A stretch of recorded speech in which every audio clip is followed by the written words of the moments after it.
नमस्कार, मैं हूं पीयूष तिवारी और आप देखना शुरू कर चुके हैं हॉट टॉपिक।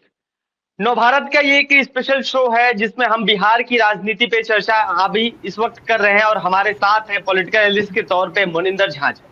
हमारे साथ जुड़े हुए हैं पटना से संवाददाता हमारे विपुल सिंह जी। बहुत बहुत स्वागत है आप दोनों का। बहुत बहुत धन्यवाद।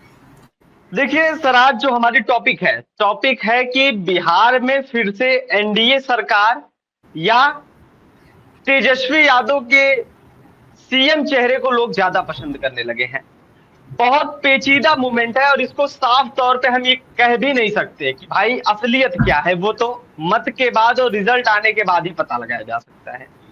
लेकिन एक प्रकार से सर, जो हम कुछ गुणा गणित लगाते हैं, जो एनालिटिक्स करते हैं वोटों का, उस पर आज हम चर्चा करने वाले हैं कि क्या लगता है कि अभी बिहार में वास्तव में जंग किसके और किसके बीच में है। क्योंकि पहले की बात करें तो एनडीए और महागठबंधन, इंडिया महागठबंधन, लेकिन अब बीच में प्रशांत किशोर भी आ चुके हैं। तो साफ तौर पे सर, मुनिंदर झा सर, आपका क्या इस पर ओपिनियन है, आप क्या कहना चाहेंगे? देखिए, दो छोटी छोटी बात है जो अभी तक जो टोटल कंपेयरिंग हुआ है प्रशांत जी का, उसमें सबसे जो एक्चुअली बुनियादी तौर पे बातें हो रही हैं, तो प्रजातंत्र में एक दबाव समूह की बात होती है हमेशा। राजनीतिक दल तो बहुत है देश में, उस एक्चुअली जो हमारे इलेक्शन कमीशन के पोर्टल से रजिस्टर्ड भी हैं, उनको मान्यता भी मिली है। बहुत सारे ऐसे दल हैं जिनको मान्यता नहीं है, लेकिन वो अभी तक संघर्षरत हैं। प्रशांत जी के पास, प्रशांत किशोर जी बड़े अनुभवी हैं, बड़ा ग्लोबल नॉलेज रखते हैं, लेकिन बिहार की प्रयोगशाला में इतनी आसानी से मैंने एक्सेप्टेबिलिटी की बात मुझे अभी फिलहाल नहीं दिखाई दे रही है, क्योंकि अपोजिशन के पास बहुत सारे हथियार हैं। जो सत्ताधारी दल है वो भी साम दाम दंड भेद हर तरह से, मैंने किसी भी, नरेंद्र मोदी हर तरह से बैटिंग भी करना चाहते हैं, बॉलिंग भी करना चाहते हैं।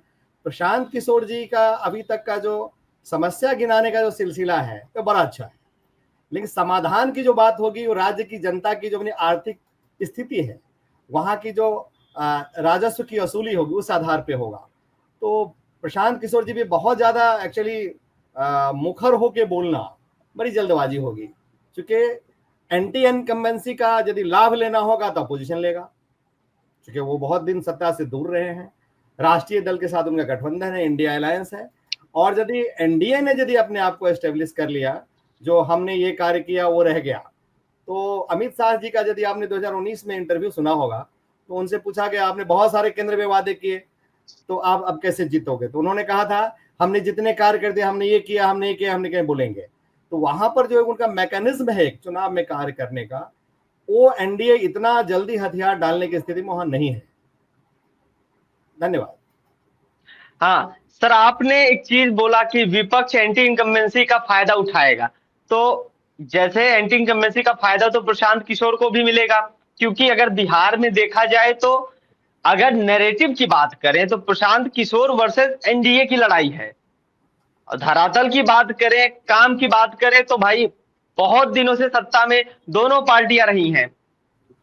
एनडीए महागठबंधन मिला के तेजस्वी वर्सेस जेडीयू, नीतीश। तो आपको क्या लगता है कि ये जो नैरेटिव वाला लेसन है, चैप्टर है, ये कितना एंटी इनकम्बेंसी का फायदा उठाएगा ये प्रशांत किशोर की पार्टी? नैरेटिव की जहां तक बात है, तो देखिए एक्चुअली प्रशांत किशोर जो यहाँ आए हैं, तो उनको पूरे देश के भी एनालिसिस जो लगे हैं वो कहते हैं कि जो दिल्ली पैटर्न काम करेगा। अब हम यदि बुनियादी स्थिति पर आते हैं, तो दिल्ली राष्ट्रीय राजधानी क्षेत्र है, 87% आबादी वहाँ की शिक्षित है। हमारे यहाँ शिक्षा का अभी तक जो है ना, साक्षरता अभियान और शिक्षा अभियान, वो हमारे बुनियादी रूप से अभी भी विकसित नहीं हो पा रहा है, क्योंकि मैं वहाँ हर जगह जाता हूँ। अब अपनी बातों को 200, अभी नीतीश कुमार जी का जो वहां पे कास्ट सर्वे था, उसमें 16 जातियों का वर्गीकरण किया गया। संविधान में 6,300 जातियां हैं, तो 216 की चिन्हित कर दिया गया। अब वहां इन्फ्लुएंस करने वाले जो कास्ट हैं, उनका पोलराइजेशन प्रशांत जी के पक्ष में कितना होगा, क्योंकि अभी होता क्या है, जो मुखिया जो होता है ना, उसका फेस वैल्यू होता है, और प्रशांत जी नापसंदों की पसंद बनने की स्थिति में जो है फिलहाल जो प्रयास कर रहे हैं, वो मुझे बहुत इजी नहीं दिख रहा है बिहार के लिए, मैं कह रहा हूँ, क्योंकि मैं वहां से आता हूँ। और वहां कहीं ना कहीं कास्ट पोलराइजेशन होता है, अंत में होगा ही। अच्छा, विपुल भी है हमारे साथ। विपुल, अभी कल देखिए तेज प्रताप यादव जो है महुआ में अपनी नई पार्टी शायद बनाए वीवीआईपी करके, तो इस पर क्या अपडेट है, एक बार बताइएगा विस्तार से। देखिए, तेज प्रताप यादव लालू प्रसाद यादव के बड़े बेटे हैं, जग जाहिर है, और अच्छा खासा जो है महुआ में उनका पकड़ है, क्योंकि जब वो स्वास्थ्य मंत्री जब थे तो महुआ में उन्होंने अस्पताल देने का काम किया। इसके साथ साथ बहुत सारे आधारभूत काम भी उन्होंने किया। उन्होंने कल की जो घटना है, कल ये है कि कल का जो कार्यक्रम है वो ये है कि वीवीआईपी जो पार्टी है उसको उसके साथ जो है गठबंधन किया है तेज प्रताप यादव ने, और आधिकारिक रूप से ये भी ऐलान कर दिया है कि वो चुनाव जो है महुआ से ही लड़ेंगे। पटना में ही कल जो है वीवीआईपी पार्टी के जो कार्यकर्ता थे उनके साथ जो है उन्होंने भेंट मुलाकात की। गठबंधन का जो समीकरण है वो बना, मौरिया में कल हुआ था।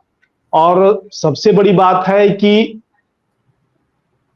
तेज प्रताप यादव महुआ से चुनाव लड़ेंगे। दो जगह से चुनाव लड़ने की बात पहले वो करते थे, एक राघोपुर और दूसरा महुआ। तो महुआ से उन्होंने ऐलान कर दिया है कि वो वहीं से चुनाव लड़ेंगे। अब बात आती है कि टिकट की बात जब होगी महागठबंधन में, तो ये देखने की बात होगी कि राजद का वो सीट जो है पड़ता है महुआ विधानसभा, और वहां से राजद अपने प्रत्याशी खड़ा करता है या नहीं। माफ कीजिएगा, एक त्रुटि को मैं सुधार रहा, हसनपुर और महुआ की बात होगी, राघोपुर से तो जो है तेजस्वी प्रसाद यादव। तो ये दोनों सीटों में से एक सीट का जो है उन्होंने चुनाव किया। और आने वाले समय में और भी अन्य पार्टी जो छोटे छोटे जो दल हैं उनके साथ उनका गठबंधन होगा, और वो मजबूती के साथ जो है चुनाव लड़ेंगे। और तीसरा फ्रंट और चौथा फ्रंट, देखिए दो तीन चीजें हैं आपको मैं ध्यान दिलाना चाहता हूं। एक तो एनडीए एक पार्ट हुआ, दूसरा पार्ट महागठबंधन हुआ, तीसरा पार्ट आप प्रशांत किशोर को समझ सकते हैं, चौथा पार्ट आप महागठबंधन को कमजोर करने के लिए तेज प्रताप यादव जो है एक है। वहीं मुस्लिम वोट का जो समीकरण है वो बिगड़ सकता है एआईएमआईएम की ओर से। अब बहुत सारे समीकरण, 4-5 समीकरण तो अभी दिख रहे हैं, और ये 4-5 समीकरण ऐसे हैं जिससे वोट का बिखराव 4-5 और होगा। ये नहीं कि अभी जैसा देखने को मिल रहा है, क्योंकि एआईएमआईएम के जो प्रदेश अध्यक्ष बिहार के हैं उन्होंने चिट्ठी भी लिख करके अपनी भागीदारी सुनिश्चित करने के लिए राजद प्रमुख लालू प्रसाद यादव को चिट्ठी भी उन्होंने लिखा था और महागठबंधन में शामिल होने की इच्छा जाहिर की थी। लेकिन अभी तक जो है लालू प्रसाद यादव या महागठबंधन के किसी भी नेता की ओर से उनको शामिल करने के लिए कोई प्रतिक्रिया सामने नहीं आई है। तो 4-5 समीकरण ऐसे बैठ रहे हैं जिससे कि बिहार की जो राजनीति है आने वाले समय में विधानसभा चुनाव जो होगा उसमें अच्छा रोमांच देखने को मिलेगा। चलिए, ओवैसी जी की आप जिक्र कर दिए तो मोनिंदर झा सर के पास चलते हैं।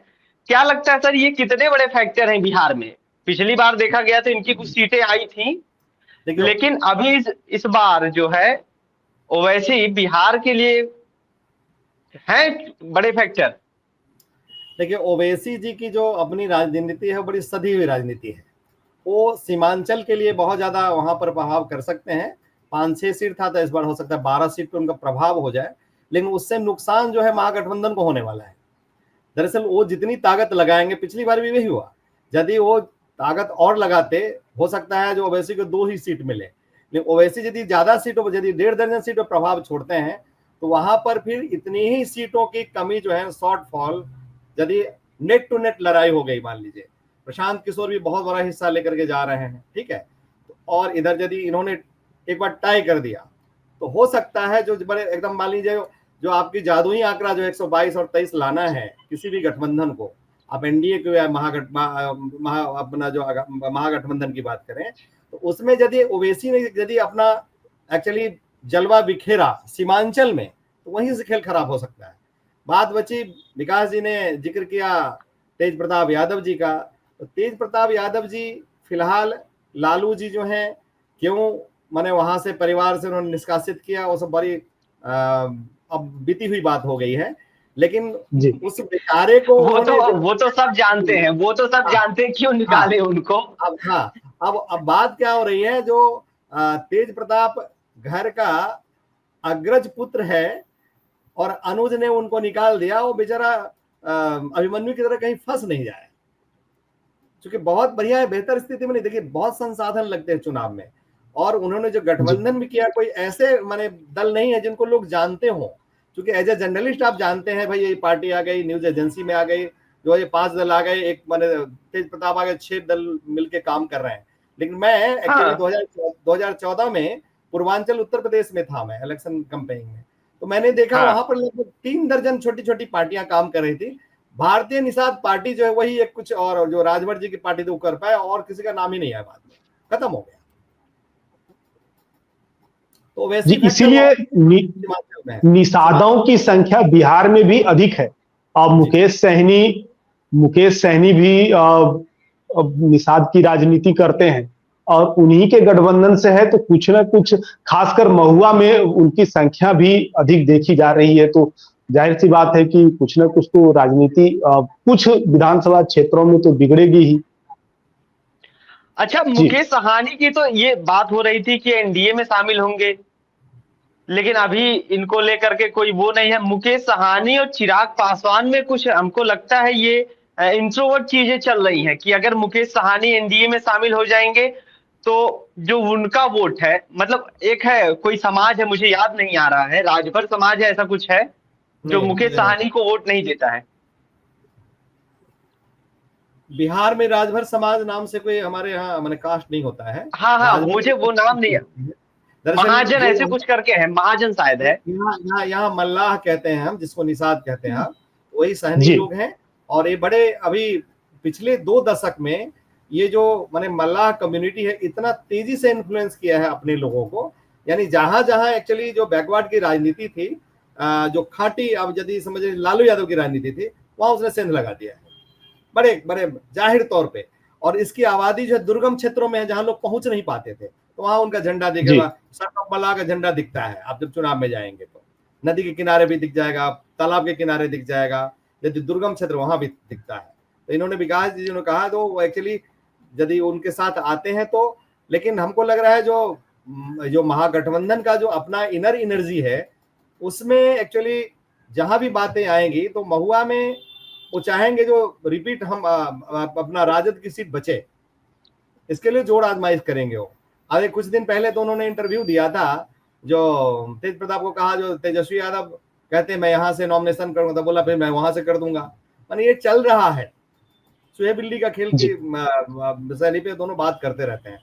मनोरंजन भी होगा, लेकिन अंततः ये प्रजातंत्र का बहुत बड़ा महापर्व है, और बिहार जो है प्रजातंत्र की जन्मस्थली है।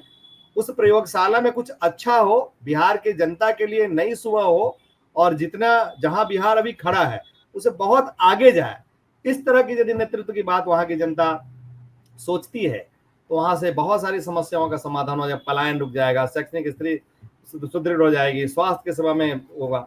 अब इसके लिए कौन आएगा, अभी कहना बड़ा जल्दबाजी है। अच्छा, लालू जी के हिसाब से अगर मतलब जैसे जो क्षेत्र तेजस्वी लड़ रहे हैं, तो कुछ फायदा लालू जी के वोटों से हो जाता है, उनके चेहरे से, लेकिन तेज प्रताप को क्या ये चीजें होंगी? देखिए कभी कभी सहानुभूति जो है ना, जनता छुपा के रखती है। ऐसा हुआ है कई बार, जो आपके यदि आपका व्यक्तित्व बहुत अच्छा है, और वहां यदि मान लीजिए इन्होंने कोई यदि संवेदनात्मक स्थिति पैदा कर दी तेज प्रताप ने, तो भैया हमको किस से निकाला गया आपको तो मालूम ही है, हमारे पास तो कुछ है ही नहीं, तो क्या होता है, एक कुटिल प्रयास यदि वो करेंगे तो जीत हो सकती है उनकी, क्यों नहीं हो सकती है। तो भाई इसको घर से निकाल दिया है, इनको दे दो, ये भी तो उसी परिवार के हैं, ये भी तो यादव ही हैं, कास्ट इक्वेशन के हिसाब से। और हो सकता है दिखाने के लिए ऐसा कोई कैंडिडेट दिया जाए महागठबंधन की तरफ से जो भैया ये लीड कर जाए और सब पीछे हो जाए, ऐसा भी हो सकता है। अभी अभी एक्चुअली उसका गुना भाग चालू है। हाँ, जी लेकिन विपुल आपको क्या लग रहा है कि अभी प्रशांत किशोर की बात करें तो 243 सीटों पे लड़ने की बात कर रहे हैं, क्या लगता है कोई पार्टी से गठबंधन कर सकते हैं?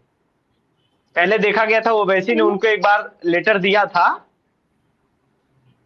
तो देखिए, उसको ठुकरा दिए। प्रशांत किशोर जी का जो टारगेट है वो 2030 उन्होंने रखा है। और जो भी अभी चुनाव हो रहे हैं, पिछले भी जो उपचुनाव जो बिहार में हुए, उन्होंने साफ तौर पर कहा है कि ये मेरा ट्रायल। और 2025 का जो विधानसभा चुनाव है वो अपने संगठन के दृष्टिकोण से और जो वोट बैंक है उसको अपने ओर लाने का वो भरपूर प्रयास करेंगे। लेकिन जो उनका मेन टारगेट है वो 2030 का विधानसभा चुनाव है। देखिए अभी जो वर्तमान स्थिति है, 10% वोट, 12% वोट उनकी पार्टियां चुनाव में ला रही है, इसमें कहीं कोई दो राय नहीं है। और बहुत सारे लोगों को मोटिवेट भी किए हैं। झा सर ने सही कहा कि जिस तरीके से वो समस्याओं को गिना रहे हैं, समाधान करना ये सबसे बड़ी बात है। क्योंकि बिहार में पलायन की समस्या, बेरोजगारी की समस्या और कोसी क्षेत्र में बाढ़ की समस्या जो उत्पन्न होती है बरसापात के दिनों में, और नेपाल से जो पानी छोड़े जाते हैं, ये महत्वपूर्ण समस्याओं में से एक है। और इस पर जो है काम करना सबसे जरूरी रहेगा उनके लिए और एक चैलेंजिंग रहेगा। क्योंकि जिस तरीके से शिक्षा का स्तर यहाँ है, और जिस तरीके सर ने कहा कि दिल्ली का जो शिक्षा स्तर है वो बिहार से बहुत ज्यादा है, 87% है। तो बिहार में जो शिक्षा का स्तर है, जब तक वो नहीं बढ़ेगा तब तक लोग और जागरूक नहीं हो पाएंगे। और जिस तरीके से प्रशांत किशोर का जो इस बार का 2025 का जो है वो है कि अपने संगठन को, जनसुराज को मजबूत करेंगे। वो कुछ सीटें लाएंगे, इसमें कहीं कोई दो राय नहीं है। 243 विधानसभा सीटों पर वो लड़ेंगे तो उनको कुछ ना कुछ तो सीटें आएंगी। अभी ये कहना उचित नहीं होगा कि उनको 10 सीटें आ जाएंगी, उनको 5 सीटें आ जाएंगी। और जब धरातल पर जब वो जा रहे हैं और पद यात्रा अभी भी उनका चालू है, सभी जिलों में, सभी विधानसभा क्षेत्रों में वो लगातार कर रहे हैं। 2 साल से ज्यादा हो गया है उनका, भितरहवा से उन्होंने स्टार्ट किया और कुछ ना कुछ तो जो है पहचान बनी है। जनसुराज का जो है एक नाम, जो बहुत सारी ऐसी पार्टियां हैं जो दशकों से है, लेकिन उन्होंने कोई ऐसा काम नहीं किया, कोई ऐसा यात्रा नहीं किया जिसके कारण से जो है वो जाने जाए। लेकिन अभी तो पार्टी गठन किए हुए मुश्किल से 1 साल भी नहीं हुआ है जनसुराज का, लेकिन काम उनका पहले से है। लेकिन जो बात यहाँ पर 2025 की आती है, तो 25 में वो कुछ ना कुछ सीट लाएंगे, इसमें दो राय नहीं है। और 2030 में जो चुनाव होगा वो देखने लायक होगा जनसुराज के लिए। ठीक है मुनिंदर सर, क्या तेजस्वी को लोग क्यों पसंद करें बिहार में? देखिए, तेजस्वी का जो अपना कार्यकाल था, उस समय के जो मीडिया सपोर्ट उसको मिला था, बड़ा अच्छे अच्छे स्लोगन उन्होंने चलाया था। और उस समय क्या हुआ, जो उन्होंने नियुक्ति दी तेजस्वी यादव के समय में, जो एक्चुअली जिस समय एनडीए से नीतीश जी नहीं थे साथ में, किसी कारण से वो वहां से नाराज होकर निकल गए। उस बीच में, उस समय, उस अवधि में जो नियुक्तियां दी गई हैं जिन लोगों को, वो एक उनके लिए गिनाने के लिए बहुत बड़ी बात है और उपलब्धि के तौर पर देखा जा रहा है। और दूसरा क्या है, जो चूंकि जिस परिवार से आते हैं उस परिवार के पीछे एक बहुत बड़ा वोट बैंक खड़ा है। नौजवानों की पसंद है, बुजुर्गों की पसंद है, ये मैं नहीं मानता हूं। क्यों नहीं मानता हूं? क्योंकि तेजस्वी यादव अपने आप को एक मास लीडर के रूप में अभी प्रेजेंट नहीं कर पा रहे हैं। उनकी जो लीगेसी है पिताजी का, और स्ट्रॉन्ग होल्ड जो एक कास्ट का इक्वेशन है, उसमें उनके पास कोई विकल्प नहीं दिख रहा है। नहीं तो यदि प्रजातांत्रिक यदि बातें हो तो बहुत सारे चाचा कहते हैं इनको, बहुत सारे पिता तुल्य मानते हैं, किसी को वहां लॉन्च कर दें।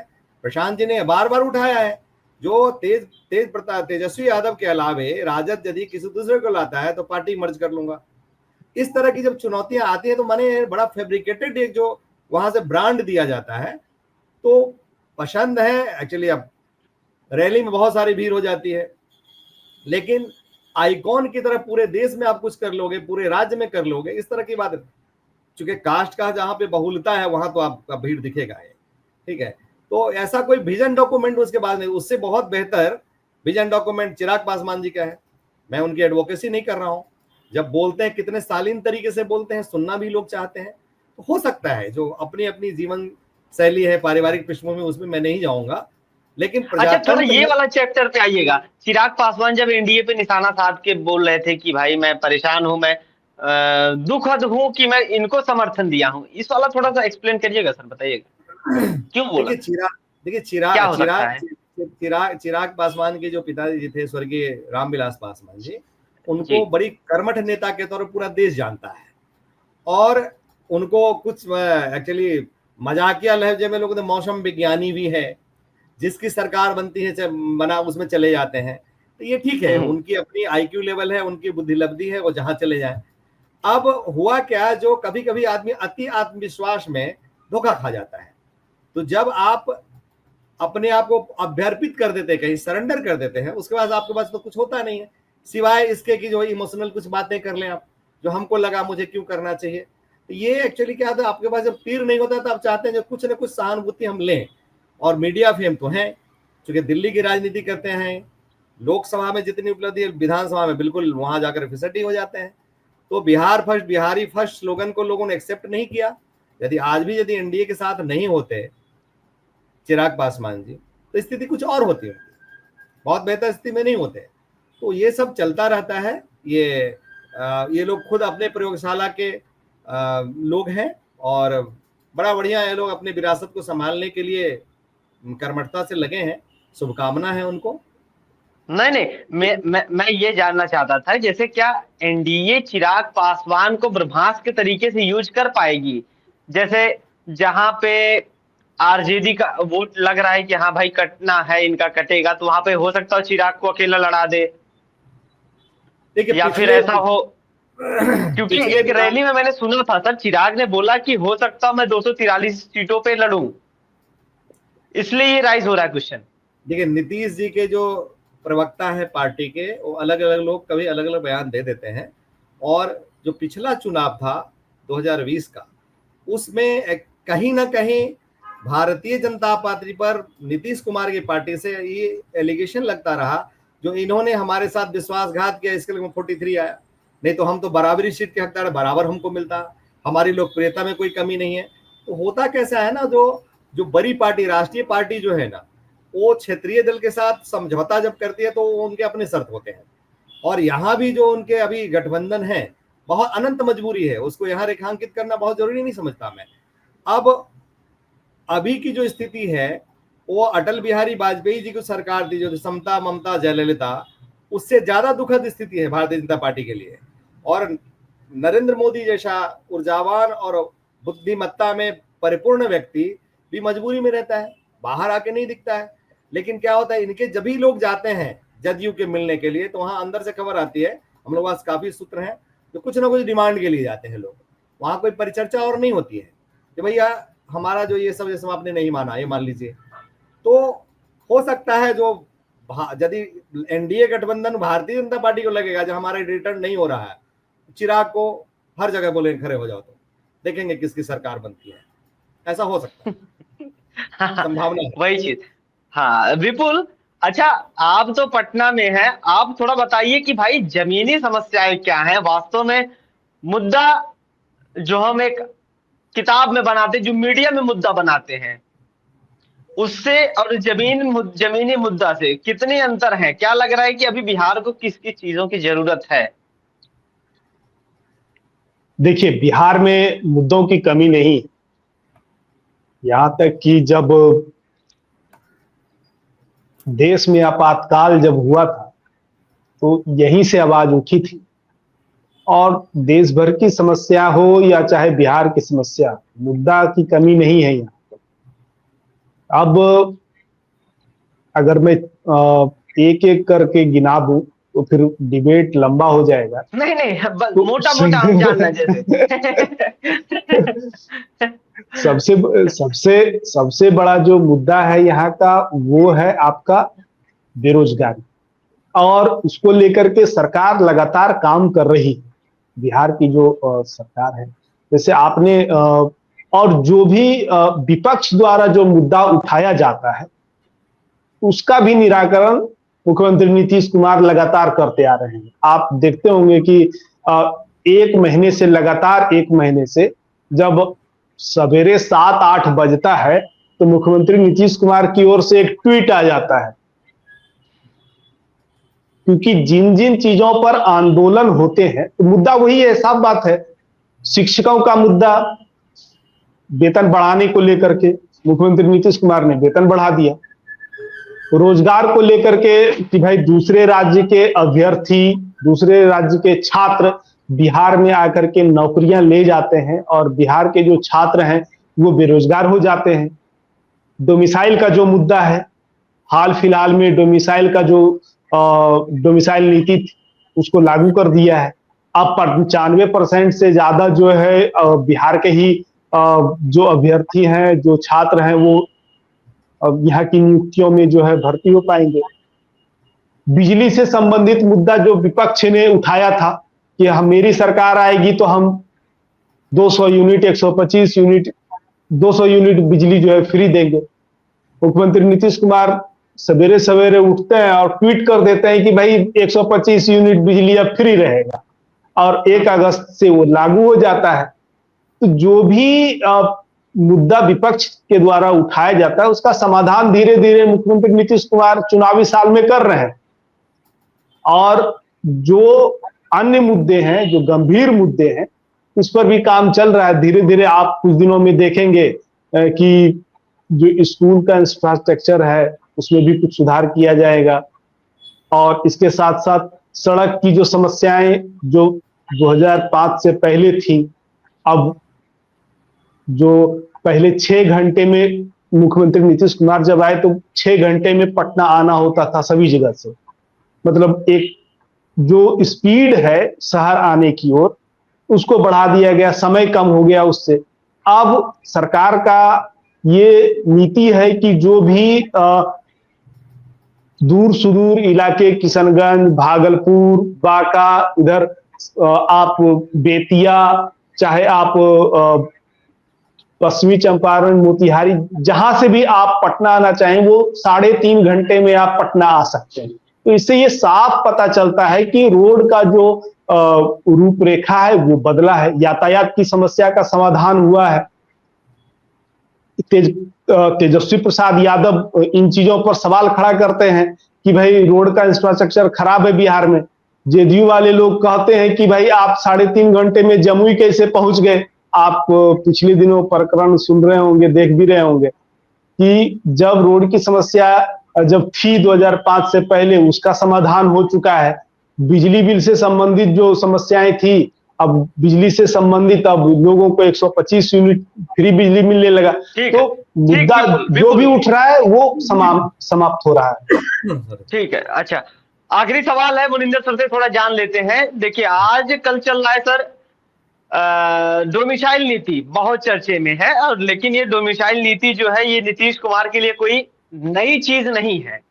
2020 में भी आपने देखा डोमिसाइल को लेकर के बहुत हुआ बवाल। उसके बाद डोमिसाइल नीति को लागू कर दी गया, 2023 में फिर से उसको हटा दिया गया। लेकिन फिर तेजस्वी यादव कहते हैं कि भाई डोमिसाइल नीति इसलिए हम लागू नहीं होने दे रहे हैं क्योंकि बिहार के पास जो साइंस और मैथ के टीचर हैं वो है नहीं।